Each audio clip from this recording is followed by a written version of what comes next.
सड़ी गली व्यवस्था के खिलाफ एक खोजी पत्रकार की सत्ता से बगावत देखना चाहते हैं तो हमारे चैनल को लाइक, सब्सक्राइब और शेयर करना न भूलें।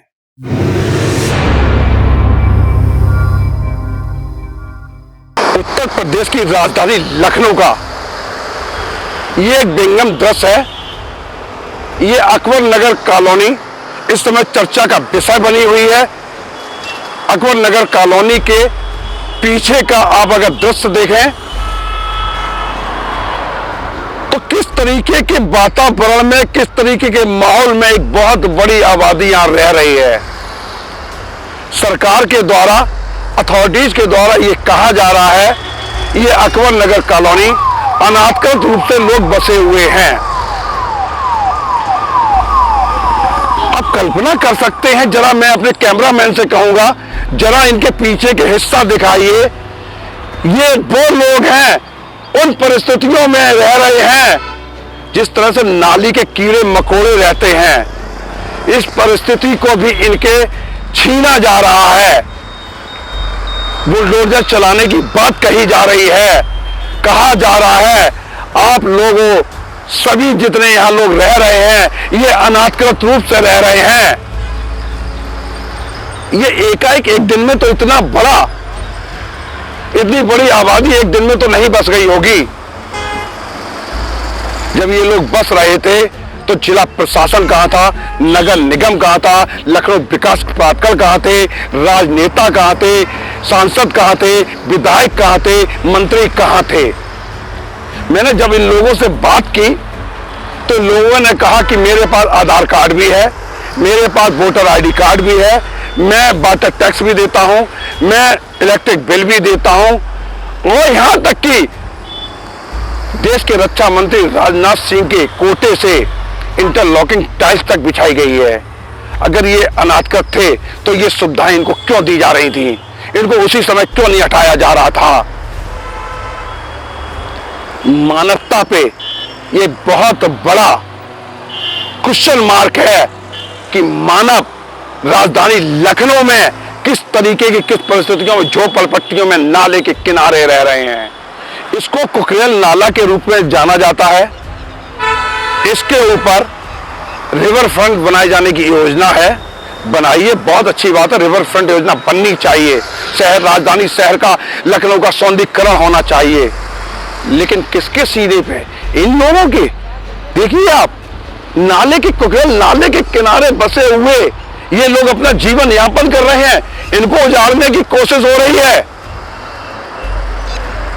लोकतंत्र में इसको जायज नहीं ठहराया जा सकता है, किसी परिस्थिति में जायज नहीं ठहरा सकता है। अगर आपकी योजना है, इनको हटाना चाहते हैं, ये अनाधिकृत है, इनको कहीं ना कहीं आपको बसाना होगा, विस्थापित करना होगा।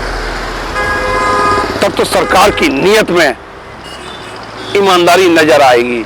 इनको हटा के बेघर करने में कहीं ना कहीं प्रश्न उठेंगे और प्रश्न उठने भी चाहिए।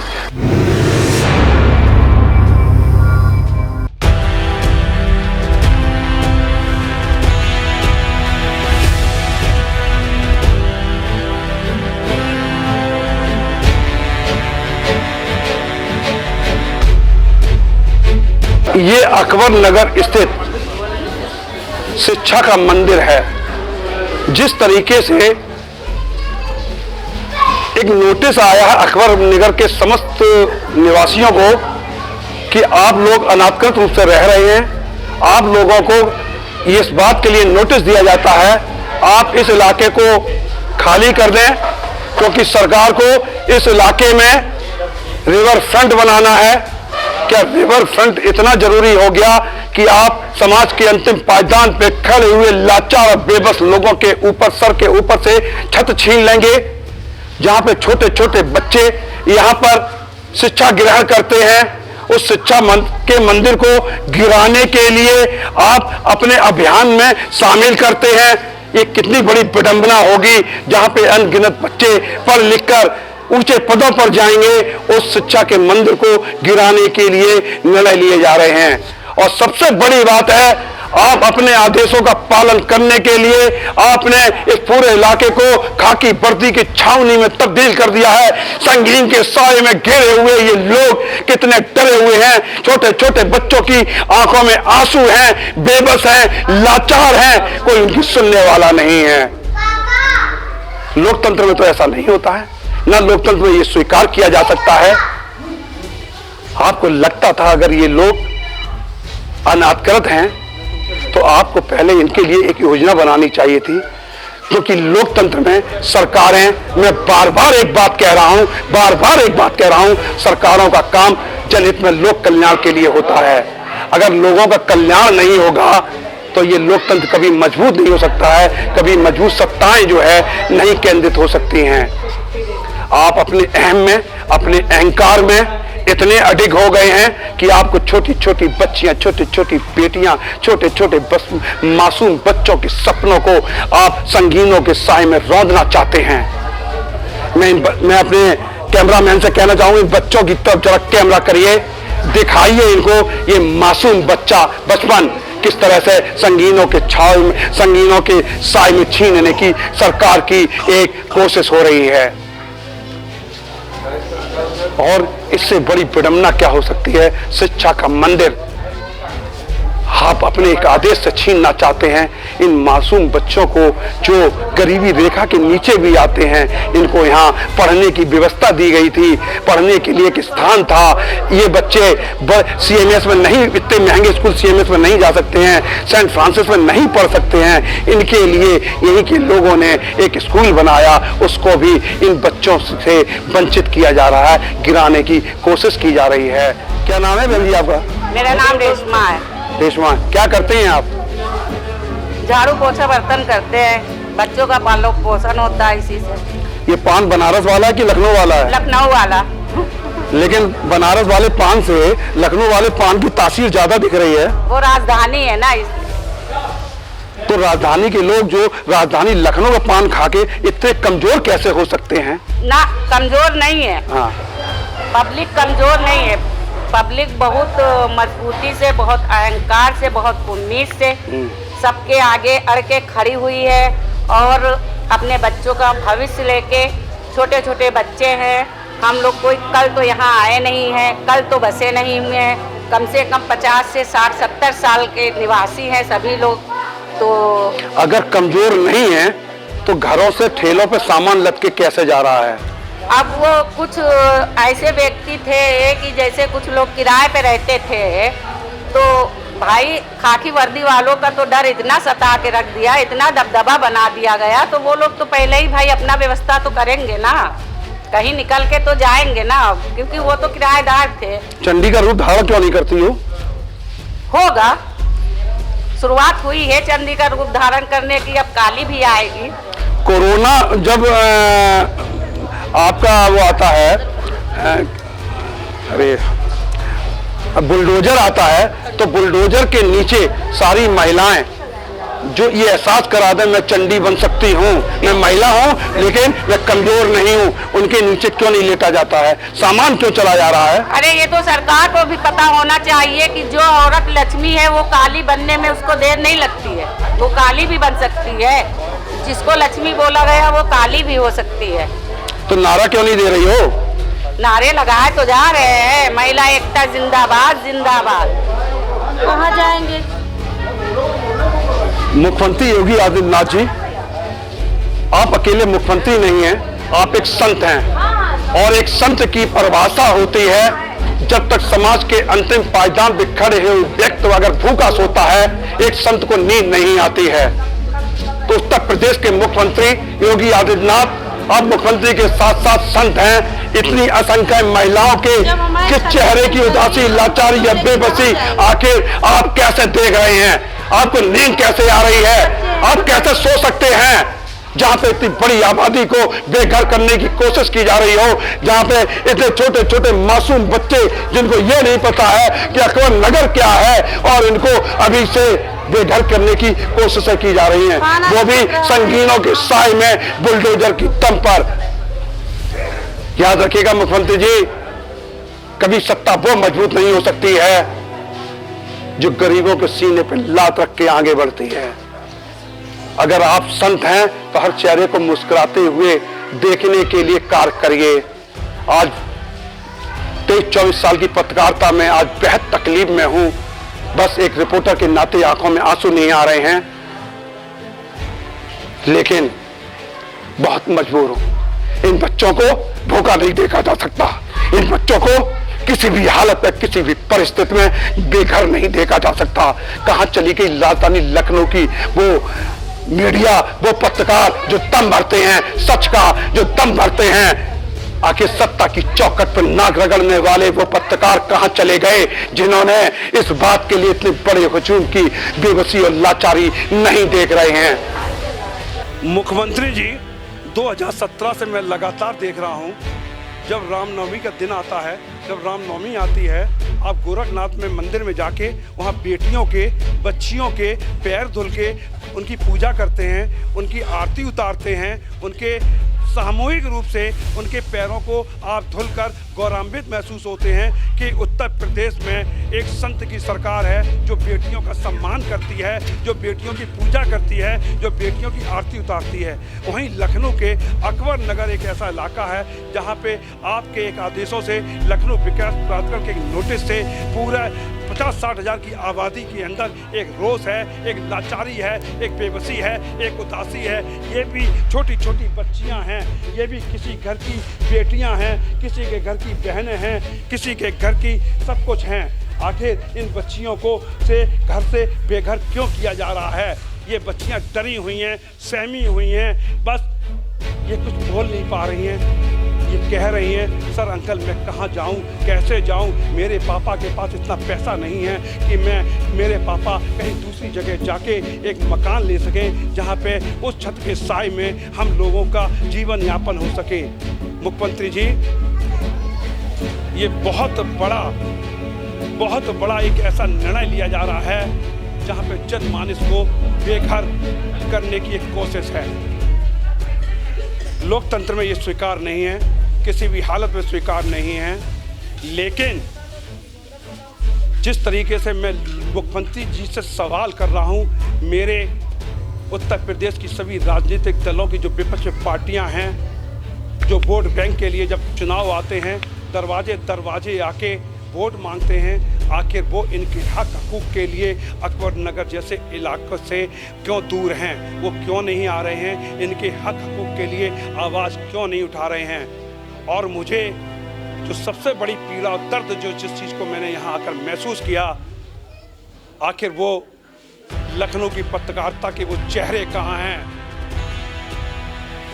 जो सरकार के खिलाफ स्थायी विपक्ष होने का दम भरते हैं? आखिर उन लोगों के लिए ये विषय नहीं है क्या? ये सब्जेक्ट नहीं है? इनकी आवाज़ नहीं उठानी चाहिए? इनकी आवाज़ इतनी दूर तक जाए कि सत्ता के दरवाजे पे, सत्ता में बैठे हुए बड़े बड़े लोगों तक इस बात के लिए एक मैसेज जाए कि जो निर्णय लिया गया वो गलत है, वो अनुचित है। किसी भी परिस्थिति में इस तरीके का निर्णय नहीं लिया जाना चाहिए। क्या नाम है बेटा? मेरा नाम जरीन है। हम ये कहना चाहते हैं, सीएम जी से मुझे निवेदन है कि हम लोगों का घर ना तोड़ें। यहाँ पे बताया जा रहा है कि अवैध बस्ती है। अगर अवैध बस्ती थी तो यहाँ पे इतनी सुविधाएं क्यों दी गई थी? हाँ, अगर यहाँ पे अवैध था, यहाँ पे लोग, मेरी मम्मी लोग बोल रही हैं, मेरे अब्बू लोग बोल रहे हैं कि हमें यहाँ पे 20 साल से और भी काफ़ी लोग हैं, बोलते मुझे 30-40 साल हो गए रहते हुए, तब नहीं कोई बोला कि ये अवैध बस्ती है। अगर जब अवैध था तो यहाँ पे हम लोगों को हर चीज़ की सुविधा क्यों दे देने गई?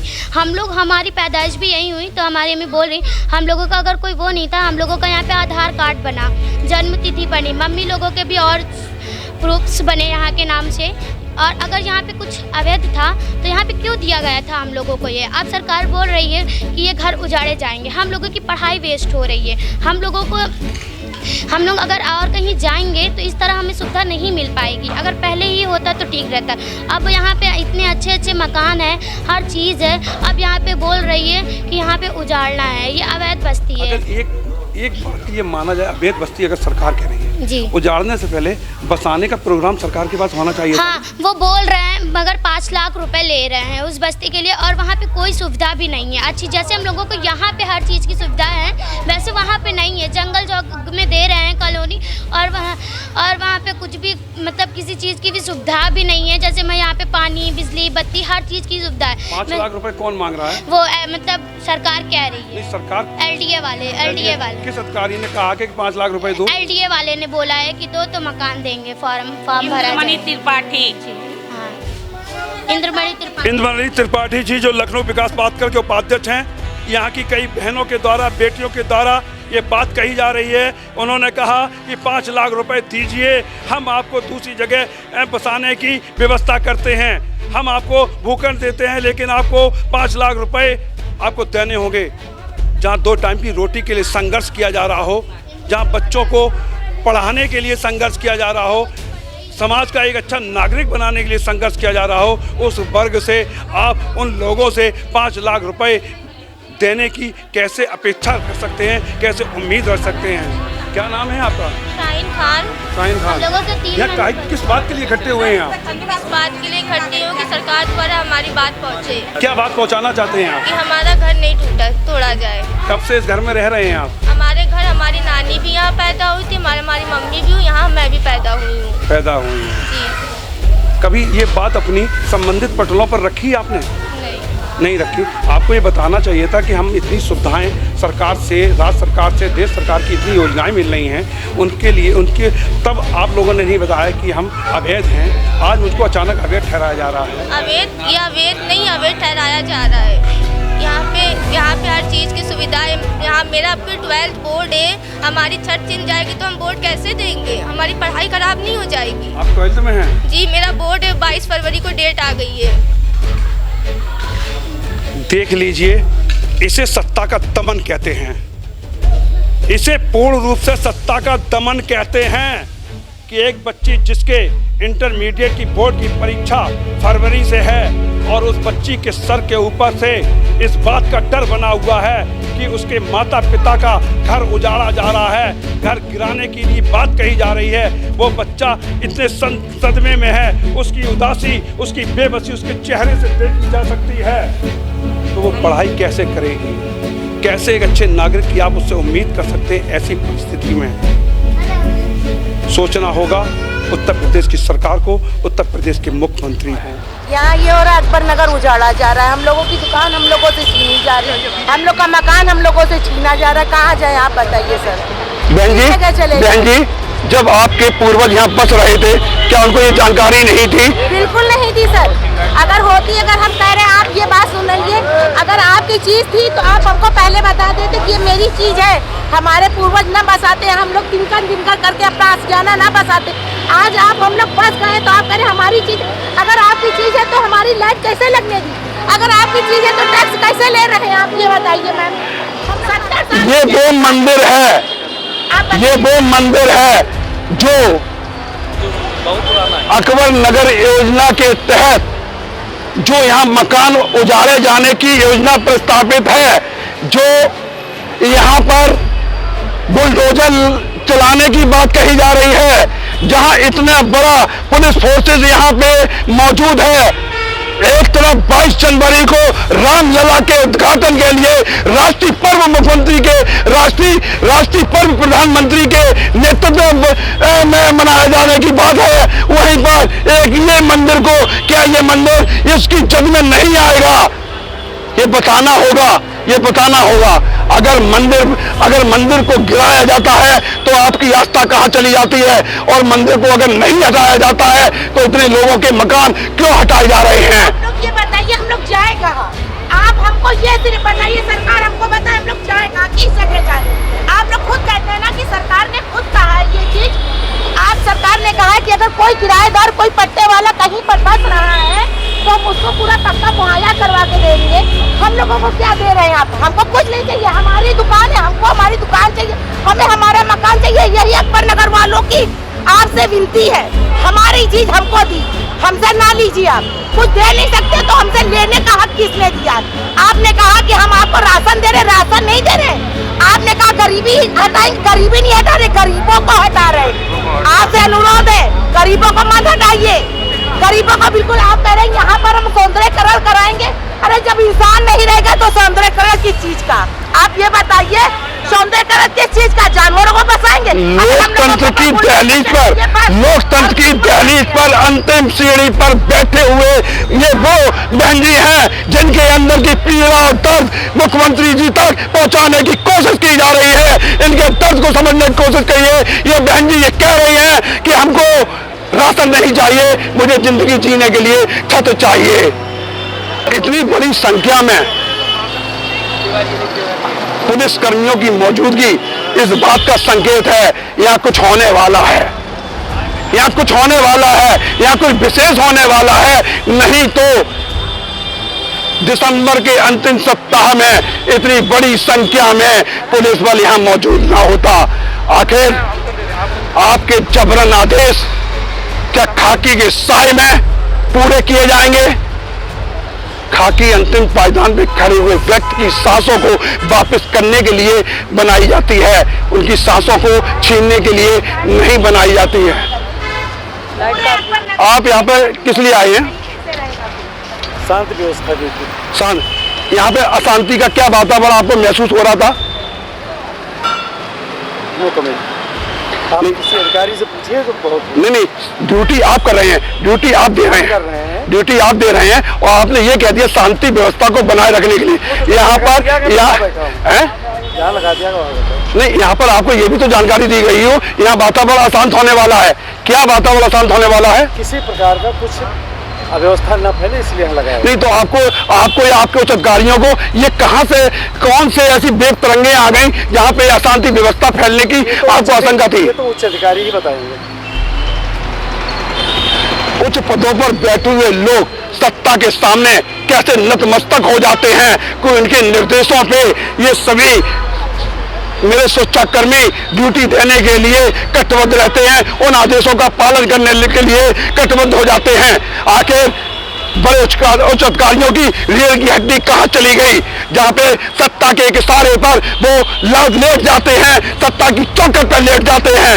आखिर गरीबों का दर्द क्यों नहीं महसूस करते हैं? पूरी लाइट काटी गई है। बताया गया है कि 2 तारीख को जब कोर्ट खुलेगा तब लाइट देंगे। जब तक हम लोग क्या करेंगे आप बताइए?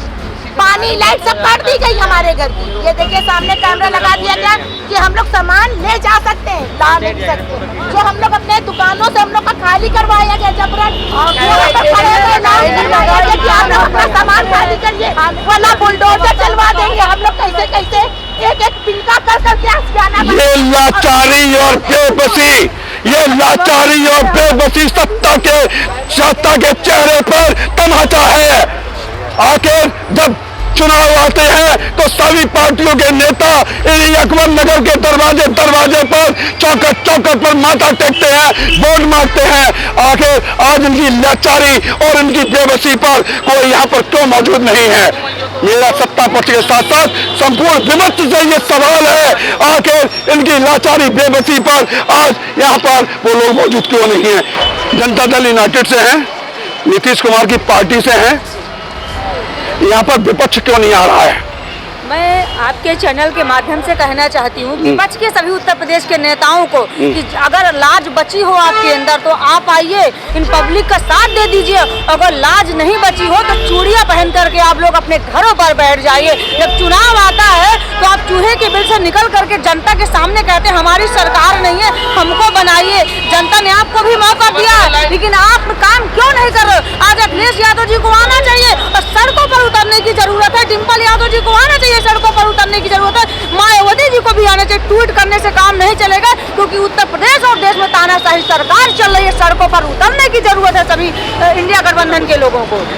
लेकिन यहाँ बताइए कि आम नागरिक जनता के ऊपर पहरा रखने के लिए पुलिस छावनी में तब्दील क्यों कर दिया गया? क्योंकि आपको बता दूं जब जब सरकारें डरती हैं पुलिस को आगे करती, क्योंकि सरकारों की औकात नहीं है कि जनता से सामने आकर के कर ले। विधायकों, सांसदों, मुख्यमंत्री की औकात नहीं है कि आकर के इनके सवालों का जवाब दे दी। तो 2024 के लोकसभा चुनाव आने वाले हैं, इन लोगों के पास आएंगे लोग हैं? कब नहीं आएंगे क्या? जवाब इनको देना है। मैं तो कह रही हूँ कि चाहे वो सत्ता पक्ष का नेता चाहे विपक्ष का नेता अगर वोट मांगे तो जूतों की माला पहनाइए उनको, बताइए कि हम वही जनता है जो पीड़ित थे। जिस तरीके से आदेश दिया गया है कि ये कॉलोनी अवैध है, यहाँ के लोग हटा लें, अपना सामान हटा लें, खाली कर लें, क्या ये सिर्फ नोटिस था या सरकार का फतवा था? क्या संगीनों के साए में, क्या खाकी वर्दी के साए में सरकार इस तरीके से समाज के अंतिम पायदान पे खड़े गरीब आदमी के सीने पे लात रख के उनको बेघर करेगी? निश्चित तौर पे मुख्यमंत्री जी, आपके ये अधिकारी आपको ले डूबेंगे। मैं सीधे सीधे मुख्यमंत्री जी आपसे कह रहा हूं, ये अधिकारी आपको ले डूबेंगे। अगर इस कॉलोनी को आपको हटाना था, एक बार जिस तरीके से गली गली हम घूम रहे हैं, एक बार गली गली आप आकर घूम लीजिए, देख लीजिए। छोटी छोटी बच्चियों, छोटी छोटी बेटियों की आंखों में आंसू हैं, उनकी लाचारी है, उनकी बेबसी है। वो कह रही हैं मेरे पापा के पास पैसा नहीं है, मैं कहाँ जाऊंगी, मेरी पढ़ाई नहीं हो रही है। एक तरफ आप गोरखपुर के अंदर रामनवमी को बेटियों के पैर छूते हैं, बेटियों की पैर पूजा करते हैं, वहीं एक तरफ ये बेटियां बेघर की जा रही हैं। लोकतंत्र में ये तरीका उचित नहीं है। लोकतंत्र में आप लोक कल्याण के लिए वैकल्पिक व्यवस्था देते हैं कि भाई आपको हटना है, हम आपको दूसरी जगह स्थापित करेंगे। लेकिन ये क्या है, आप बुलडोजर चलाएंगे, आप खाकी से दमन कराएंगे, संगीनों के साए में दमन कराएंगे। मुख्यमंत्री जी, बड़े बड़े लोगों की रियासतें चली गई जिन्होंने समाज के अंतिम पायदान पे खड़े गरीब आदमी का दमन किया है। दृष्टांत न्यूज़ से मैं अनूप गुप्ता।